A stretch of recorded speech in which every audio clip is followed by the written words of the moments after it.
അഭിനന്ദ്, ഇപ്പോൾ ഇന്നലെ നടത്തിയ പ്രതികരണങ്ങൾ അത് കെ ശൈലജയും പി ജയരാജനും നടത്തിയ പ്രതികരണങ്ങളാണ്. ഇന്നിപ്പോൾ പി ശ്രീമതിയും ഒരു ഉദ്യോഗസ്ഥർക്ക് സാധാരണഗതിയിൽ സർക്കാരുകൾ മാറുമ്പോൾ സർക്കാർ ഉള്ളപ്പോൾ തന്നെ പല പദവികളിലേക്ക് സ്ഥാനചലനം ഉണ്ടാകും. അതിനെ വേറെ രൂപത്തിൽ അത് അനുഭവിക്കുകയും അവതരിപ്പിക്കുകയും ചെയ്യേണ്ടതില്ല എന്ന പ്രതികരണം ആയിട്ട് വേണം ആദ്യത്തെ പ്രതികരണത്തെ കാണാൻ. ഇന്നിപ്പോൾ പി ശ്രീമതി പറഞ്ഞത് എന്താണ്? അതിൽ ഇന്നലെ പറഞ്ഞതിൽ നിന്നും അല്പം കൂടി മയപ്പെടുത്താൻ കെ ശൈലജ തയ്യാറായത് പാർട്ടിയിൽ ഭിന്നിപ്പുണ്ടായ എന്ന വാർത്തകൾക്ക് പിന്നാലെയല്ലേ?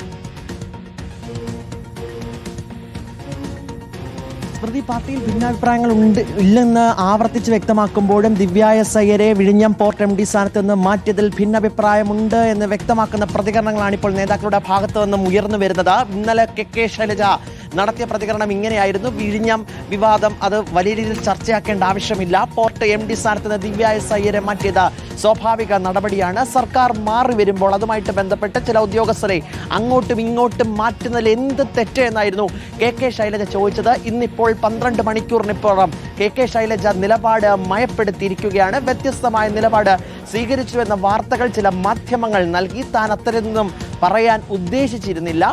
പാർട്ടിയുടെ നിലപാടിനകത്ത് യാതൊരു തരത്തിലുള്ള വ്യത്യാസവുമില്ല. ദിവ്യ എസ് അയ്യർ നന്നായി പ്രവർത്തിക്കുന്ന ഒരു ഉദ്യോഗസ്ഥ തന്നെയാണ്, അത് മാറ്റേണ്ടതില്ല എന്ന് മാത്രമാണ് താൻ പറഞ്ഞതെന്നും ചില മാധ്യമങ്ങൾ അത് വളച്ചൊടിച്ചു എന്നാണ് കെ ശൈലജ പറഞ്ഞത്. പക്ഷേ ഇന്ന് പി ശ്രീമതിയുടെ ഭാഗത്തു നിന്നും വളരെ ഷാർപ്പായിട്ടുള്ള പ്രതികരണമാണ് വന്നിരിക്കുന്നത്. കെ രാഗേഷിനെ പൂർണ്ണമായും തള്ളുന്നു എന്ന് വേണമെങ്കിൽ നമുക്ക് പറയാൻ സാധിക്കും. കെ രാഗേഷ് പറഞ്ഞതിലെ പ്രസ്താവനകളിൽ വ്യക്തത വരുത്തേണ്ടത് CPM-ന്റെ കണ്ണൂർ ജില്ലാ സെക്രട്ടറി തന്നെയാണ്.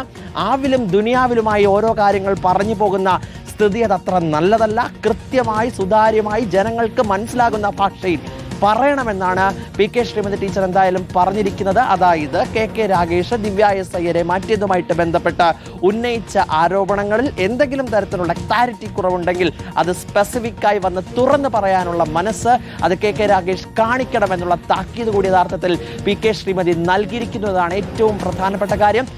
പി ജയരാജന്റെ നിലപാടിന് അനുകൂലിച്ചുകൊണ്ടുള്ള പ്രതികരണങ്ങൾ CPM-ന്റെ വനിതാ നേതാക്കളുടെ ഭാഗത്തു നിന്നും വരുന്നു. പി ശ്രീമതിയുടെയും ഒപ്പം തന്നെ കെ ശൈലജയുടെയും ഭാഗത്തു നിന്ന് വരുന്നു. ദിവ്യ എസ് അയ്യരെ മാറ്റിയത് മാത്രം എന്തൊരു വിവാദമാക്കുന്നു?